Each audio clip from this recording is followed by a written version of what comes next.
हम कुसुम झा छी। एकटा मैथिलीमे फकरा सुनबै छी। यै कुसुम दीदी, यै कुसुम दीदी, अहाँके बड़ सुन्दर फकरा सब कहावत सब अबैया, किएक तऽ कहै छियै?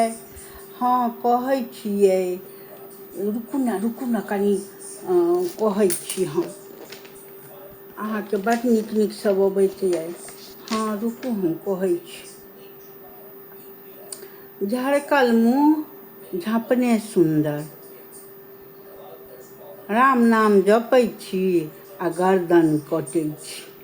बापके नाम साग पात आ बेटाके नाम परोर। बाप करे कुटान पिसान आ बेटाके नाम दुर्गा दत्त। चलऽ नहि आबए तऽ आने टेढ़, घोग डोलैया आ लोल बजैया। घरके भेदिया आ लंका डाह।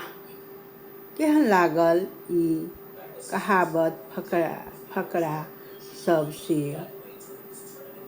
कमेंट लाइक करब।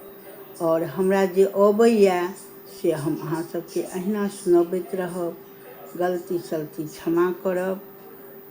बिसरल बात सब, बिसरल शब्द सब बच्चा सबके, आबक जेनरेशन नया बाहर सब रहै छथिन, ताहि लेल हम सुनबै छी।